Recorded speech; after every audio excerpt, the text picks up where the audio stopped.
იმ დღეს გაუში შვიდიანებზე მქონდა ლაპარაკი რა და საერთოდ 7 ციფრზე, 7-იანზე რა და ესე იხსნება 7 ციფრი მართლა ღმერთი უფლის ციფრია რა, როგორც იხსნება და რატო არის უფლის ციფრი? იმიტომ რომ 3 და 4-ის ნაერთია რა. ანუ ესე იხსნება, ეს ჩემი მოგონილი ამბავი არ არის და ესეთი ის გამომიგდეს რა.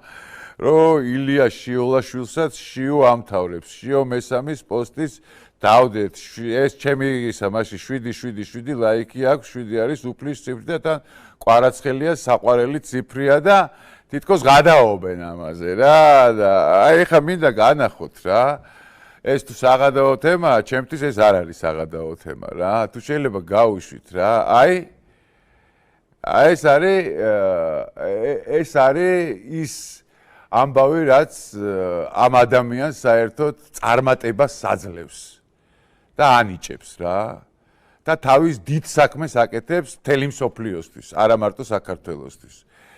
აი შევარჩიე ელემენტარულად რა, აი 5 ყველაზე ითეთი სპორტსმენი რა, წარმოიდგინეთ რა. ყველა, აი ჯოკოვიჩი ყველასთვის უსაყვარლესი სპორტსმენი, მით უმეტეს ქართველებისთვის და აი ამოვკითხოთ სოფხედველობა და ღირებულებები.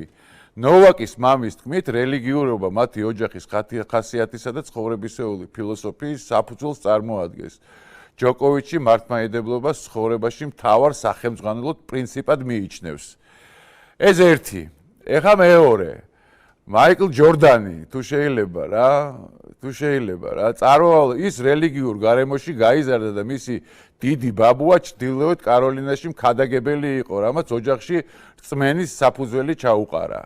შემდეგი, თუ შეიძლება რა, ედსონ არანტეს დო ნასიმენტო პელე, თუ შეიძლება გავუშვით რა, ტრადიციები და რიტუალები.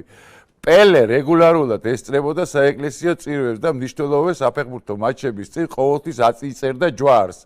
პირადი შეხედულებები. ის თავად პატივისცემით ეპყრობოდა ბურთს, მას ღვთის საჩუქარს უწოდებდა და აღნიშნავდა მე ბურთს ღმერთივით პატივს ვცემ.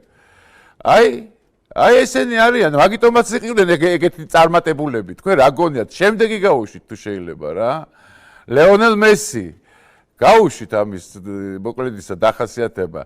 მესი არგენტინისთვის დამახასიათებელ ტრადიციულ კათოლიკურ კულტურაში გაიზარდა. სპორტსმენი ღიად არ იცვლის უკიდურესობებს და ხაზს უსვავს, რომ მისი ცხოვრებისა და კარიერის ყველაზე მნიშვნელოვანი მოლოდინი ღმერთის ხელშია.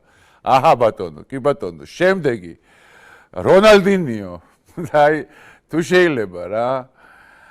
საფეხბურთო კარიერის განმავლობაში რონალდინიო ცნობილი იყო იმით, რომ ყოველი გატანილი გოლის შემდეგ ხელებს ცისკენ აწევდა და ღმერთისადმი მადლიერებას გამოხატავდა მისი ნიჭისა და წარმატებისათვის. კულტურული კონტექსტი. როგორც ბრაზილიელი, ის ქრისტიანულ ტრადიციებში გაიზარდა, სადაც რწმენას ხშირად გადაჭაჭულია ყოველდღიურ ცხოვრებასთან, კულტურასთან და ასე შემდეგ. შემდეგი თუ კრისტიანო რონალდო რა. კრისტიანო რონალდო ქრისტიანია, კათოლიკე, ის პორტუგალიაში დაიბადა ღრმად რელიგიურ ოჯახში და რეგულარულად დადის ეკლესიაში. ღიად გამოხატავს მადლიერების ღმერთის მიმართ. ესე იგი, მეტი როგორ უნდა დაგანახოს რომ ყველაზე უმთავრესი რამე არის რა დედამიწაზე რა. ვინც მასზე არის მინდობილი, ის იგებს ყველაფერს. ამაზე უკეთესი სპორტსმენები გაგიგიათ, იცით სადმე გამაგებინეთ რა, ჯოკოვიჩიდან დაწყებული, დამთავრებული, კვარაზე აღარა მაქვს საუბარი. დამთავრებული, რა ვიცი, ჯორდანი და რონალდო და რონალდინიო და მესი და რა გინდათ მეტი, ამაზე მეტი მაგალითი რა გინდათ. ყველაზე ესე იგი მხედრები არის, მხედრებს მეძახი მე ესეთ ადამიანებს რა. და ზუსტად მაგიტომაც აქვს წარმატება, რომ ის ეხმარებათ ამ ყველაფერში. კი ბატონო, ეგრე არის ნამდვილად რა. და აი სანამ თქვენ ტვინებამდე არ დავა, არაფერი არ გამოვა. ეს არ არის სასაცილო ამბავი, თქვენთვის რო სასაცილოა რა. ეს არის ყველაფერი, რაზეც დგას დედამიწა.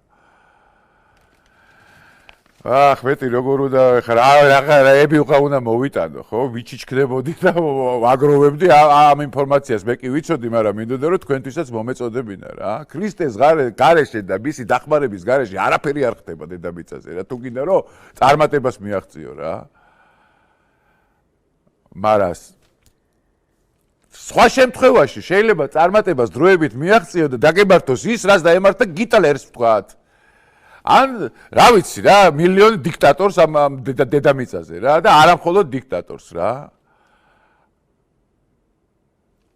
ყველას თავის თავი გონია რომ ის გარშემო ბრუნავს. დედამიწა ეგრე არ არის. დედამიწა ბრუნავს სიყვარულის გარშემო.